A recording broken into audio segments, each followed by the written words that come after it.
Salam Prims, GWP Menyapa News kembali menyapa Anda. Komisi Penanggulangan AIDS Daerah atau KPAD Wilayah Kutai Timur bersinergi dengan PT Kaltim Primakol menggelar pelatihan bagi Peer Education HIV/AIDS perusahaan. Kegiatan ini terlaksana merupakan bentuk upaya KPAD Kutai Timur demi menekan penyebaran HIV/AIDS. Dibuka langsung oleh Wakil Bupati Kutai Timur, Dr. Haji Kasmidi Bulang, STMM, pada Selasa 4 Juli 2023 menyampaikan bahwa kegiatan ini bertujuan untuk memberikan edukasi kepada peserta untuk menjadi trainer HIV/AIDS di tempat dia bekerja. Dalam kesempatan ini, Sekretaris KPAD Harmaji Parto Darsono menyampaikan bahwa pertumbuhan AIDS di Kutai Timur masih positif. Menurut data kumulatif di tahun 2006, penderita AIDS di Kutim masih terhitung tinggi. Walau mulai melandai di tahun 2023, KPAD Kutim terus berusaha dan memiliki strategi dalam penekanan penyebaran virus HIV/AIDS di Kutai Timur. Harmaji pun berharap kedepannya di tahun 2030, pertumbuhan AIDS di Kutai Timur bisa tersupresi menuju negatif. Pertumbuhannya masih positif, belum menuju negatif. Ya, kita pengen seperti Thailand, pertumbuhannya sudah negatif. Negatif itu artinya setiap ini kalau misalnya pertumbuhannya 1 ke 1 dari tahun ke tahun 1 itu masih ada pertumbuhan, tapi sudah melandai, sudah. Tapi kalau ini sudah tidak ada temuan baru kasus, ya kalau itu yang negatif. Terus kemudian yang pengidap yang lama itu ada yang meninggal, itu pertumbuhannya negatif.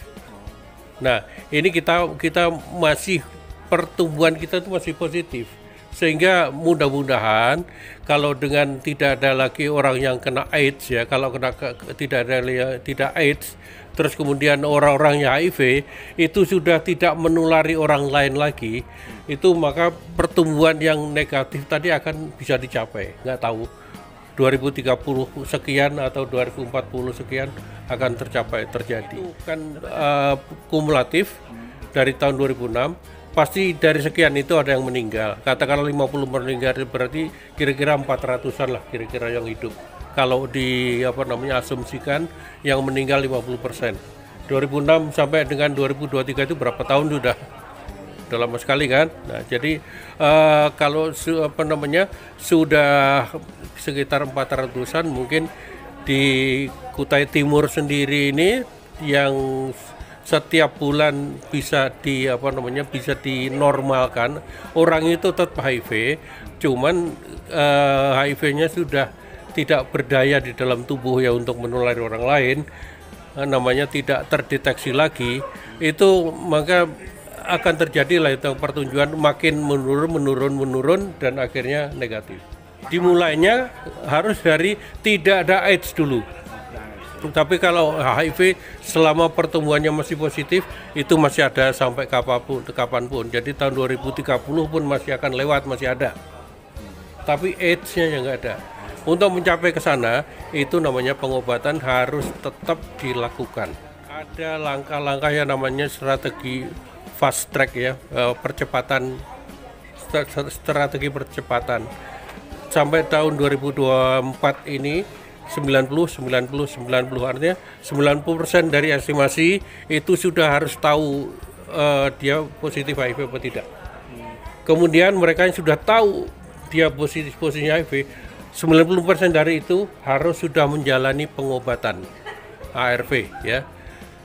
Kalau sudah menjalani pengobatan, ini harus bertahan.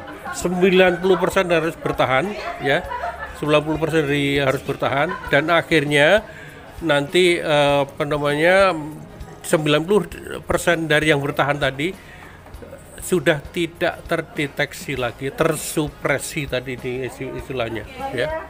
Kalau sudah tidak terdeteksi atau tersupresi, maka orang yang bersangkutan walaupun masih dengan HIV tapi sudah tidak menulari orang lain.